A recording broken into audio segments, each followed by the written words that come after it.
सियासत में एक दूसरे पर आरोप प्रत्यारोप एक दस्तूर जैसा है जिसे नेता बखूबी निभाते हैं। इन दिनों प्रदेश की सियासत में कुछ ऐसा ही दौर चल रहा है जहां सत्ता पक्ष और विपक्ष एक दूसरे को आईना दिखाने में लगे हैं। अब नेता प्रतिपक्ष टीकाराम जूली ने प्रदेश की कानून और स्वास्थ्य व्यवस्था को लेकर सरकार को कटघरे में खड़ा किया तो शिक्षा मंत्री मदन दिलावर आग बबूला हो गए और प्रेस कॉन्फ्रेंस में कुछ अलग अंदाज में जवाब दिया।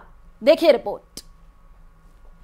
प्रदेश की सियासत में वार पलटवार का दौर। टीकाराम जूली के आरोप पर दिलावर का जवाब। कांग्रेस के प्रतिपक्ष के नेता श्रीमान टीकाराम जी जूली आजकल अपने जिंदा रहने का परिचय देते रहते हैं। कहा कांग्रेस राज में खुले घूमते थे गुंडे। इतना क्षोभ था, लेकिन अब क्षोभ गायब हो रहा है तो इनको चिंता हो रही है कि हमारे जिनको हम संरक्षण देते थे, बलात्कारियों को, चोरों को, डकैतों को, जिसमें अधिकांश कांग्रेसी भी होते थे, अब उनको जेल में जाना पड़ रहा है। स्वास्थ्य, कानून और वादा खिलाफी के आरोप लगाते हुए नेता प्रतिपक्ष टीकाराम जूली ने एक के बाद एक कई पोस्ट किए। उनकी हर एक पोस्ट में प्रदेश की सरकार निशाने पर है। वे किसी पोस्ट में भरतपुर दुष्कर्म पीड़िता का जिक्र कर रहे हैं तो किसी पोस्ट में बीजेपी सरकार में दलितों पर अत्याचार बढ़ने के आरोप लगा रहे हैं। राजस्थान की स्वास्थ्य सेवाओं के आईसीयू में होने की बात कह रहे हैं। अब नेता प्रतिपक्ष ने तो आरोपों की झड़ी लगा दी। इसके बाद मोर्चा संभाला शिक्षा मंत्री मदन दिलावर ने, जिन्होंने प्रेस कॉन्फ्रेंस में कांग्रेस के एक एक आरोप का ऐसे जवाब दिया कि विपक्ष की हवा टाइट हो गई। कानून व्यवस्था के मसले पर जवाब देते हुए दिलावर ने कहा कि कांग्रेस के शासन में उनके नेता खुद बदमाशों और गुंडों को खुला छोड़ते थे। आप मेवात क्षेत्र से अच्छी तरह परिचित होंगे। किसी भी गुंडे, बदमाश, बलात्कारी के खिलाफ कोई कार्रवाई नहीं होती थी, बल्कि कांग्रेस के माननीय विधायक, माननीय मंत्री उनको संरक्षण देने के लिए खड़े हो जाते थे। अरबों रुपए वहां ठगते थे। सैकड़ों बच्चों के साथ बलात्कार होता था, हत्याएं हो जाती थी। अधिकांश की तो रिपोर्ट दर्ज ही नहीं होती थी क्योंकि कांग्रेस का राज था। नेता प्रतिपक्ष टीकाराम जूली के आरोपों पर शिक्षा मंत्री मदन दिलावर ने तीखा पलटवार करते हुए कहा कि वो जूली अनाप शनाप बोलकर सिर्फ अपने जिंदा रहने के सबूत देते हैं। प्रतिपक्ष के नेता श्रीमान टीकाराम जी जूली आजकल अपने जिंदा रहने का परिचय देते रहते हैं। उनको पता भी नहीं रहता वो क्या बोल रहे हैं, क्या बोलना चाहते हैं। कुछ भी बोल देते हैं और अनाप शनाप बयान देते हैं, जिनके न तो पूछ होती है न सिर होता है। उनकी आदत बन गई है कि बोलो और भाग जाओ। अब शिक्षा मंत्री मदन दिलावर को जवाब देने सामने आए कांग्रेस नेता स्वर्णिम चतुर्वेदी, जिन्होंने प्रदेश में बढ़ते अपराध की बात कही और सरकार पर तंज कसा कि वो अपनी पीठ थपथपा रही है। बलात्कार की घटनाएं हो रही हैं, यह प्रदेश को शर्मसार करने वाली घटनाएं हैं और प्रदेश की जनता दहशत में जी रही है और मंत्री अगर पीठ थपथपा रहे हैं तो निश्चित रूप से यह निंदनीय है। बहरहाल ये सियासत है जहां सत्ता पक्ष हो या विपक्ष एक दूसरे की खामियां जगजाहिर कर जनता का भरोसा जीतना चाहते हैं। अब कौन सही है कौन गलत ये जनता खुद तय करती है, लेकिन ये तय है कि इस तरह की बयानबाजी आने वाले दिनों में भी जारी रहेगी। Bureau report, news 18 Rajasthan. Mahatma Gandhi English medium सरकारी स्कूलों को लेकर जहां एक और प्रदेश की सियासत गरमाई है तो वहीं दूसरी तरफ आज डिप्टी सीएम प्रेमचंद बैरवा की अध्यक्षता में कैबिनेट सब समिति की बैठक हुई, जिसमें शिक्षा विभाग के अफसरों ने अंग्रेजी स्कूलों को लेकर प्रेजेंटेशन दिया। मीटिंग में शिक्षा मंत्री मदन दिलावर, चिकित्सा मंत्री गजेंद्र सिंह खिवसर, मंत्री सुमित गोदारा शामिल हुए और बैठक के बाद डिप्टी सीएम प्रेमचंद बैरवा ने कहा कि अभी केवल प्रेजेंटेशन लिया गया है, अगली बैठक में कमेटी रिव्यू रिपोर्ट देखेगी। लेकिन इन सब के बीच बताया जा रहा है कि इंग्लिश मीडियम स्कूलों पर गाज गिर सकती है। इंफ्रास्ट्रक्चर की कमी वाले स्कूलों को फिर से हिंदी मीडियम में कन्वर्ट किया जा सकता है। अंग्रेजी माध्यम स्कूलों की संख्या घट सकती है। हालांकि उप मुख्यमंत्री वाली कमेटी के फैसले के बाद ही पूरे मामले पर तस्वीर साफ हो पाएगी। क्या डिसीजन रहे? अधिकारियों से हमने प्रेजेंटेशन लिया है और उसमें समझा, अभी तो इसमें और मंथन चलेगा, उसके बाद में हम आपको बताएंगे। प्रदेश में महात्मा गांधी अंग्रेजी स्कूलों को लेकर सियासत हाई है। शिक्षा मंत्री मदन दिलावर के एक्शन के बाद कांग्रेस ने सोशल मीडिया के जरिए अंग्रेजी स्कूल बंद करने को लेकर बीजेपी सरकार और शिक्षा मंत्री को घेरा है। पीसीसी ने अपने एक्स हैंडल पर लिखा, भाजपा सरकार और शिक्षा मंत्री मदन दिलावर की उपलब्धियां। तो एक साल में 450 स्कूलें बंद कर चुके हैं, ये लिखा गया है। बेटियों की स्कूलों पर ताले लगा रहे हैं, अंग्रेजी स्कूलें बंद करने का प्लान बना रहे हैं, शिक्षकों को आए दिन अपमानित कर रहे हैं, शिक्षिकाओं के लिए अभद्र टिप्पणियां कर रहे हैं, दुर्भावना से शिक्षकों की नियुक्तियां रोक रहे हैं। ये तमाम तरीके की बातें जो है कांग्रेस ने पोस्ट करके लिखी हैं। गलत फैसलों से स्कूलों का नामांकन घटा रहे हैं, शिक्षा की जगह भ्रष्टाचार का मॉडल बना रहे हैं, विद्यार्थियों को यूनिफॉर्म देने से मना कर रहे हैं। तो अंग्रेजी स्कूलों को बंद करने पर कांग्रेस का ये पोस्ट सामने आया है। तमाम तरीके की बातें लिखी गई हैं, वो बातें हम आपको बता भी रहे हैं। शिक्षा को गर्त में धकेलने का काम कर रहे हैं और जनता को जवाब देने की जगह मुंह छिपा करके भाग रहे हैं। ये जो है कांग्रेस की तरफ से पोस्ट करके लिखा गया है। गाड़ी में तो बैठूंगा, नहीं बैठूं, वो काम करे।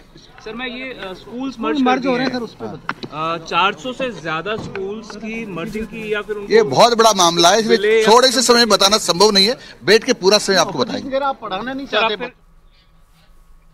और इसी बीच हनुमानगढ़ से बड़ी खबर सामने आ रही है। डिग्गी में डूबने से 2 भाइयों की मौत हो गई है। आपको बता दें कि खेत में काम करते वक्त डिग्गी में बड़ा भाई गिरा था और बड़े भाई को बचाने के लिए डिग्गी में दोनों भाई कूदे थे। बड़ा भाई सुरक्षित, बाकी दोनों भाइयों की जान चली गई है। इस वक्त की ये बड़ी जानकारी आपको दे रहे हैं। पुलिस ने दोनों शवों का पोस्टमार्टम करा दिया है।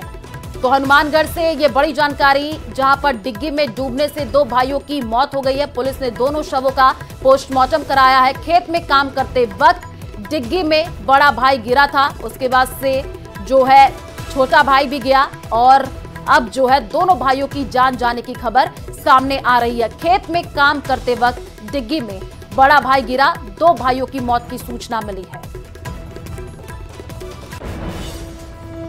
और बजट से पहले सीएम भजन लाल शर्मा अलग अलग विभागों से जुड़े एक्सपर्टों से संवाद कर रहे हैं और इसी सिलसिले में आज सीएम भजन लाल शर्मा ने युवा और खेल क्षेत्र के प्रतिनिधियों के साथ प्रतिभाशाली छात्रों से संवाद किया। बजट पूर्व चर्चा को संबोधित करते हुए मुख्यमंत्री ने कहा कि देश की आबादी का एक बड़ा हिस्सा युवाओं का है। हमारी सरकार प्रदेश के युवाओं को उनके सपनों को पूरा करने के लिए पूरे अवसर दे रही है, जिससे वह देश व प्रदेश की प्रगति में भी अपना अहम योगदान दे सके। मुख्यमंत्री ने कहा कि सरकार युवा एवं खेल प्रतिनिधियों के सभी सुझावों पर विचार कर उन्हें बजट में शामिल करेगी, ताकि आपड़ो अग्रणी राजस्थान का सपना साकार किया जा सके।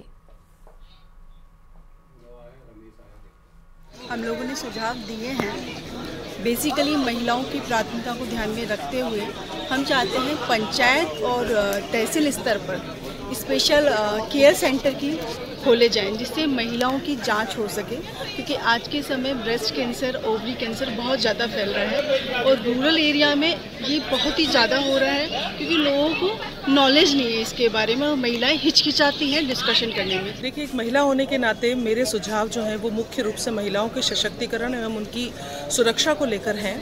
कामकाजी महिलाओं की सुरक्षा और उनके जीवन में एक आर्थिक सहायता जो सुनिश्चित की जाए, उससे संबंधित मेरा एक सुझाव है। उसके अलावा मेरा दूसरा सुझाव है, जो बच्चियां कोचिंग क्लासेस में पढ़ाई कर रही हैं, जो आगे हायर एजुकेशन के लिए जा रही हैं, उनको मुफ्त में कोचिंग सेंटर्स अवेलेबल कराए जाएं, कम से कम संभागीय स्तर पर। तो बीजेपी सांसद घनश्याम तिवारी ने पूर्व मुख्यमंत्री अशोक गहलोत के बयान पर पलटवार किया है। घनश्याम तिवारी ने कहा कि कांग्रेस पार्टी का दिल छोटा है, भाजपा से तुलना करना ठीक नहीं।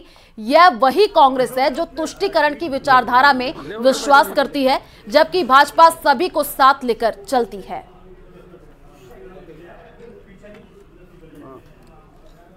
आपको ये बात करने से पहले कुछ तथ्यों का ध्यान रखना चाहिए था कि पीवी नरसिंह राव प्रधानमंत्री थे, उनका दाह संस्कार उन्होंने दिल्ली में नहीं करने दिया। उनके डेथ के बाद उनको आंध्र प्रदेश जबरदस्ती भेजा और वहां ले जाकर दाह संस्कार किया। इतना बड़ा दिल है। इसी प्रकार इनकी पार्टी के अध्यक्ष सीताराम केसरी, जो पहले कोषाध्यक्ष भी रहे और सारे समय से कांग्रेस पार्टी के नेता रहे, उनको कुर्सी से उठाकर बाहर फेंक दिया और उनका नेम प्लेट तोड़ दी। और इस प्रकार का पान उन्होंने एका नहीं किया, उन्होंने बहुत लोगों का किया है कि फिर दूसरी पार्टी की कांग्रेस पार्टी को पार्टी नहीं है। कांग्रेस पार्टी में प्लेटफॉर्म है, कुछ लोग आते हैं चले जाते हैं, इसलिए भारतीय जनता पार्टी से तुलना करना उचित नहीं है। लाडनू से कांग्रेस विधायक मुकेश भाकर ने ट्रांसफर पोस्टिंग समेत कई मामलों को लेकर सरकार पर निशाना साधा। मुकेश भाकर ने कहा कि ट्रांसफर पोस्टिंग में एक समाज विशेष के लोगों के साथ साथ धर्म विशेष के लोगों को निशाना बनाया गया है। जिस तरीके से लाडनू डिडवाना में पोस्टिंग हुई है, अब आज कोई कर्मचारी काम नहीं करता। इससे पहले एसडीएम तहसीलदार लेवल तक के ट्रांसफर होते थे, लेकिन अब जिस तरीके के एलडीसी बाबू लाइनमैन लैब टेक्नीशियन के तबादले हुए हैं, जिसमें जाति विशेष के लोगों को निशाना बनाकर लाडनू में ट्रांसफर पोस्टिंग हुई है। देखिए, डिडवाना कुचामन जिला बनने के बाद पहली मेरे को लगता है ये डिसाइड कमेटी की मीटिंग है और सांसद साहब हनुमान जी बेनीवाल खुद यहाँ उसके अध्यक्ष हैं और जो मेंबर बनाए गए हैं उनको और जनप्रतिनिधियों को लेकर अंदर मीटिंग चल रही है। और मुख्य तौर पर पानी, बिजली और जिस तरीके से पिछले एक साल में इस डिडवाना कुचामन नागौर की जनता त्रायमान है, लगातार जो समस्याएं हैं उनको लेकर आप लोग यहाँ देख सकते हैं कितनी संख्या में लोग यहाँ आए हैं। झुंझुनू में कांग्रेस की संगठनात्मक बैठक से कई बड़े नेता नदारद रहे। दरअसल कांग्रेस के प्रदेश सह प्रभारी और एआईसीसी सचिव चिरंजीव राव झुंझुनू जिले का प्रभार मिलने के बाद पहली बार पहुंचे थे। उन्होंने रीको स्थित कांग्रेस कार्यालय में जनप्रतिनिधियों, पदाधिकारियों व कार्यकर्ताओं की बैठक ली। मजे की बात यह रही कि बैठक में सांसद ब्रजेंद्र ओला, पिलानी विधायक पीतराम काला, उदयपुर वाटी विधायक भगवान राम सैनी, सूरजगढ़ विधायक श्रवण कुमार, झुंझुनू से प्रत्याशी रहे सांसद ब्रजेंद्र ओला के पुत्र अमित ओला, मदरसा बोर्ड चेयरमैन एमडी चौबदार गायब रहे। बुहाना प्रधान हरिकिशन यादव को छोड़ दे तो सारे प्रधान भी, एक भी नगरपालिका चेयरमैन बैठक में नहीं पहुंचा। बड़े नेताओं में खेतड़ी में कांग्रेस प्रत्याशी मनीषा गुर्जर, पूर्व मंत्री डॉक्टर जितेंद्र सिंह, सफाई कर्मचारी आयोग के पूर्व अध्यक्ष किशनलाल जैदिया ही बैठक में पहुंचे। जब इस बारे में प्रदेश सह प्रभारी चिरंजीव राव से बातचीत की गई तो उन्होंने सांसद ब्रजेंद्र ओला को लेकर कहा कि वे राहुल गांधी व प्रियंका गांधी की रैली में हिस्सा लेने बाहर गए हैं। कांग्रेस पार्टी की मुझे प्रभार क्षेत्र दिए गए, उनकी हम लोगों ने समीक्षा बैठकें शुरू करी है। कल मेरा कार्यक्रम सीकर में था, आज हमारा यहाँ पर कार्यक्रम है झुंझुनू के अंदर, जिसको हमारे जिले के अध्यक्ष दिनेश जी ने यहाँ पर करवाया है। हमारे साथ मौजूद जितेंद्र सिंह जी पूर्व मंत्री हैं, आरसी चौधरी जी और जितने भी और कांग्रेस पार्टी के पदाधिकारी यहाँ पर मौजूद हैं। और हम सब लोगों की एक ही कोशिश है कि कांग्रेस पार्टी के संगठन को हम लोग मजबूत करें और जिस सोच के साथ राहुल गांधी जी देश भर के अंदर काम कर रहे हैं उसको आगे बढ़ाने का काम हम संगठन को मजबूत करके करने जा रहे हैं। दौसा से बड़ी खबर सामने आ रही है। एनएम डॉक्टर ऑडियो मामले में बड़ी अपडेट निकल करके सामने आई है। जांच में डॉक्टर कपिल धाबाई को दोषी माना गया है। कलेक्टर सीएमएचओ ने कार्रवाई के लिए निदेशालय को भेजा है। ये बड़ी जानकारी आपको दे रहा है डिप्टी सीएमएचओ दीपक शर्मा के नेतृत्व में जांच टीम बांदीकुई पहुंची है। जांच टीम ने डॉक्टर और एनएम के बयान दर्ज किए हैं। जांच टीम ने पाया डॉक्टर कपिल धाबाई के फोन से जो है एनएम को कॉल हुआ था और कल जिले की एनएम ने कार्रवाई की मांग की थी, जिसको लेकर के प्रदर्शन भी देखने को मिला था।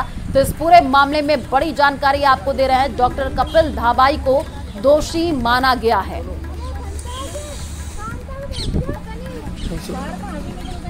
तो एनएम डॉक्टर ऑडियो मामले में ये बड़ी जानकारी आपको दे रहे हैं। जांच में डॉक्टर कपिल धाबाई को दोषी माना गया है और कल ही जो है एनएम जो थी पहुंची थी और विरोध जताते हुई नजर आई थी। अब इसी मामले में जो बड़ी जानकारी निकल करके सामने आई है, इस पूरे मामले में जांच की गई तो डॉक्टर कपिल धाबाई को दोषी माना गया है।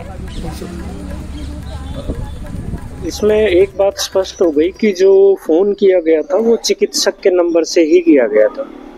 ये बात चिकित्सक ने भी स्वीकारी है और जो संबंधित एएनएम है उसके भी कॉल डिटेल्स है, उसमें ये बात स्पष्ट हो गई कि उसी नंबर से फोन आया था।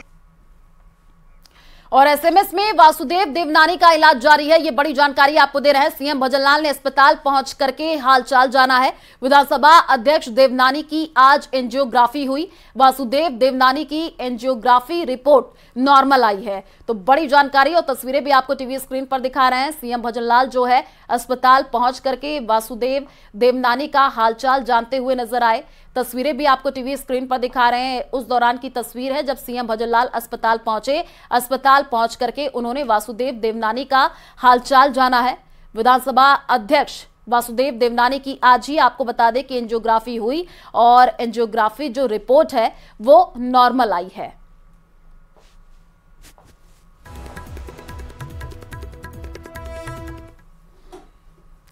और जयपुर से बड़ी खबर सामने आ रही है। एक्शन में नारकोटिक्स कंट्रोल ब्यूरो। आपको बता दें कि भारी मात्रा में नशीली दवाएं जब्त की गई हैं। 3,552 टैबलेट्स और कैप्सूल जब्त कर लिए गए हैं। 14 लाख ये कीमत इसकी बताई जा रही है। ये बड़ी जानकारी आपको दे रहा है। उस पूरे मामले में एक व्यक्ति को हिरासत में लिया गया है। तो बड़ी जानकारी आपको जयपुर से दे रहे हैं। नशे के कारोबार का खुलासा हुआ है। 14 लाख जो है कीमत बताई जा रही है। बड़ी कार्रवाई जो है देखने को मिली है और इस पूरे मामले में एक व्यक्ति को हिरासत में ले लिया गया है जिससे पूछताछ की जा रही है। जयपुर से ये बड़ी जानकारी। भारी मात्रा में नशीली दवाएं जब्त की गई हैं। नशे के कारोबार का खुलासा हुआ है। 3,552 टैबलेट्स और कैप्सूल जब्त किए गए हैं। 14 लाख इनकी कीमत बताई जा रही है। बड़ी कार्रवाई देखने को मिली है जयपुर में। इस पूरे मामले में एक व्यक्ति को हिरासत में लिया गया है जिससे पूछताछ की जा रही है।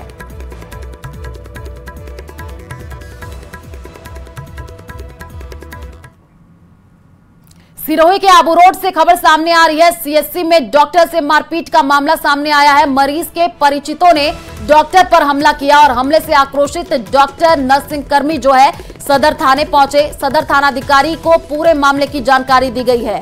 सीएससी में डॉक्टर से मारपीट का ये पूरा मामला है। बड़ी जानकारी सिरोही के आबू रोड से दे रहे हैं। मरीज के परिचितों ने डॉक्टर पर हमला किया है। तस्वीरें भी दिखा रहे हैं। बड़ी संख्या में लोग वहां पर इकट्ठा हो गए। अब इस पूरे मामले की जांच की जा रही है।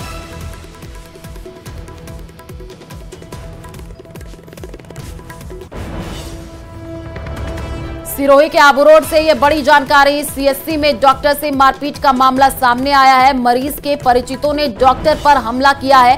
क्या कुछ ये पूरा मामला रहा ये अभी तक स्पष्ट नहीं हो पाया, लेकिन जो तस्वीर देखने को मिल रही है, बड़ी संख्या में मरीज के परिचित वहां पर पहुंचे और डॉक्टर पर हमला किया गया है। जैसे ही सूचना लगी पुलिस भी अब इस पूरे मामले की जांच में जुटी हुई है। बड़ी जानकारी आपको दे रहा है सिरोही के आबू रोड से, जहां पर आपको बता दें कि डॉक्टर पर हमला मारपीट की गई है। ज्यादा जानकारी के लिए संवाददाता प्रतीक हमारे साथ जुड़ चुके हैं। प्रतीक, क्या कुछ ये पूरा मामला रहा, डॉक्टर से मारपीट की गई है?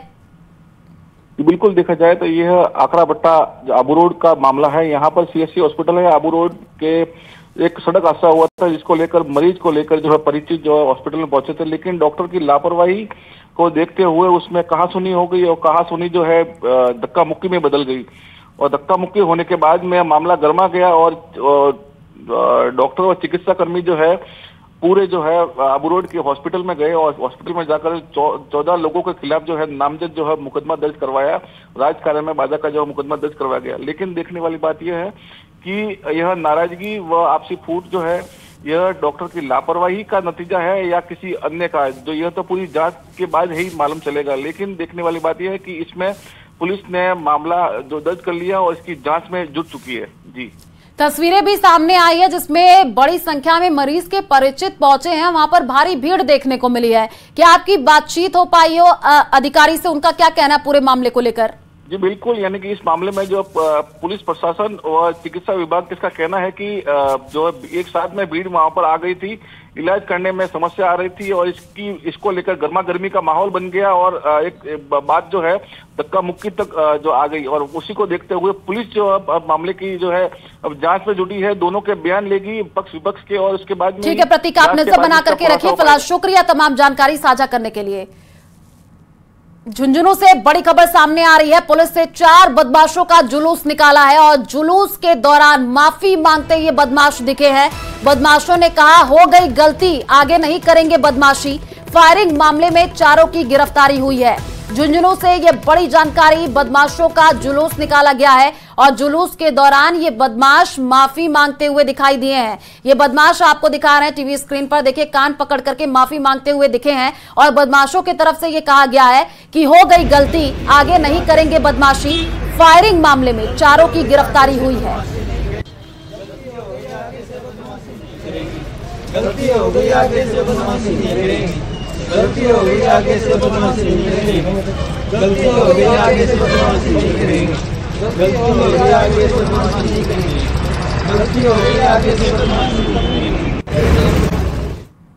दौसा में न्यूज 18 की खबर का बड़ा असर हुआ है। खबर दिखाए जाने के बाद दौसा डीएम ने 2 डॉक्टर्स को गीजगढ़ अस्पताल में वैकल्पिक रूप से लगाया है और इसके साथ ही अस्पताल के 4 डॉक्टरों को नोटिस भी जारी किया गया है। दरअसल बीते दिनों गीजगढ़ अस्पताल में तैनात सभी 4 डॉक्टर्स का तबादला कर दिया गया था।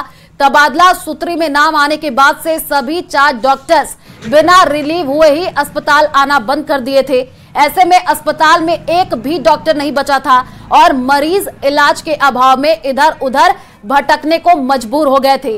उसके बाद से न्यूज 18 ने इस खबर को प्रमुखता से दिखाया है। आपको बता दें कि प्रदर्शन के बाद 2 डॉक्टर्स को अस्पताल में लगा दिया गया है।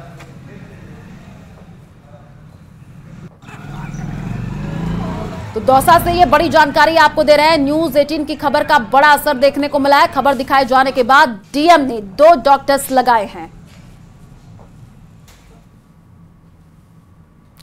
बलिदान की जिस मिट्टी को देश प्रेमी अपने शीश पर रखते आए हैं, हल्दी घाटी की जिस पावन धूल से अपना तिलक करते आए हैं, उस स्वर्णिम इतिहास को विकास के नाम पर दफनाया जा रहा है। देखिए रिपोर्ट।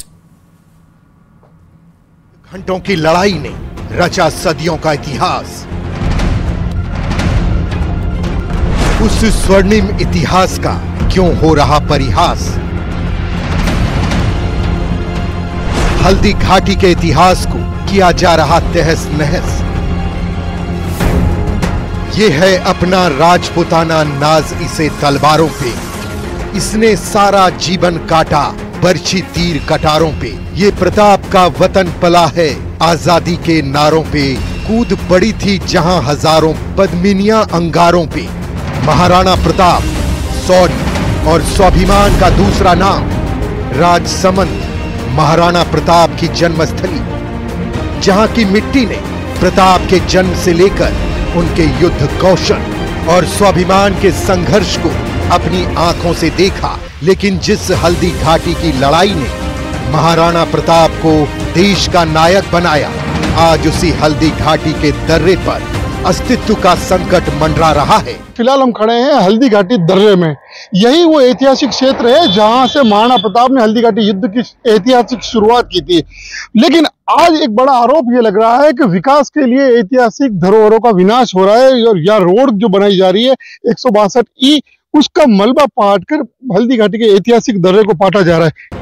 निर्माणाधीन हाईवे 162E के ठेकेदारों ने ऐतिहासिक दर्रे को मलबे से भर दिया है और ये हाल तब जब ASAI ने इसे संरक्षित क्षेत्र घोषित कर रखा है।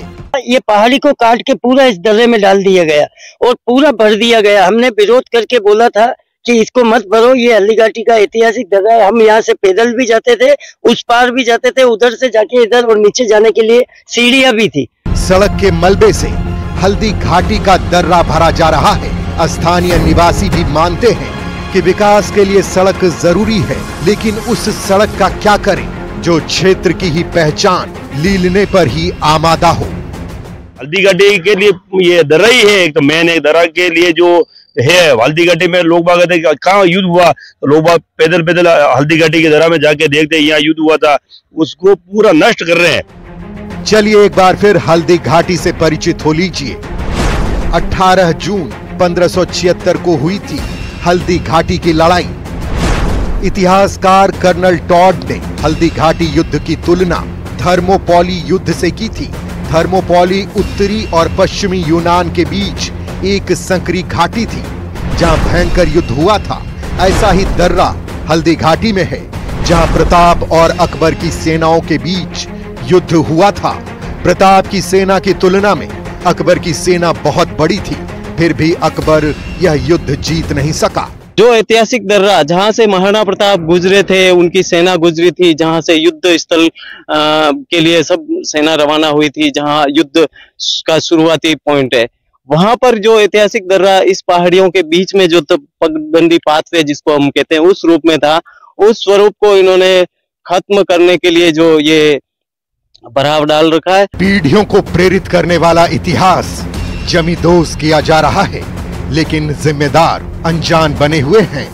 के नाम पर जिस तरीके से इतिहास को धूल दूषित किया जा रहा है, लेकिन बड़ी बात यहाँ पर है कि ना तो प्रशासन के जिम्मेदार लोग इस तरफ ध्यान दे रहे और ना ही शासन के लोग। कहा तो दिया जाता है कि मेवाड़ के में महाराणा प्रताप के नाम पर जो राजनीति होती है तो इतिहास करवट ले लेता है, लेकिन जिस तरीके से महाराणा प्रताप का इतिहास आज यहाँ मिट्टी में दफन हो रहा है स्थानीय लोगों के द्वारा जो की जा रही है, कहीं ऐसा ना हो कि विरोध आक्रोश में बदल जाए।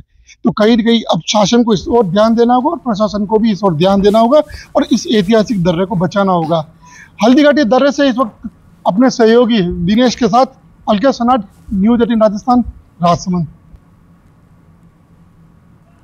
जयपुर से बड़ी खबर सामने आ रही है। पब्लिक हेल्थ इंजीनियरिंग विभाग पीएचईडी से खबर है। आपको बता दें कि एडिशनल चीफ इंजीनियर को चीफ इंजीनियर पदोन्नत कर रिटायर किया। सुबह 10 बजे चीफ इंजीनियर का पदभार ग्रहण किया। शाम को विभाग ने वीआरएस की अर्जी के मुताबिक रिलीव किया। जुगल किशोर ने जो है कर रखा था वीआरएस के लिए अप्लाई। साधारण रिटायरमेंट में महीने के अंतिम दिन रिलीव किया जाता है। तो बड़ी जानकारी जयपुर से।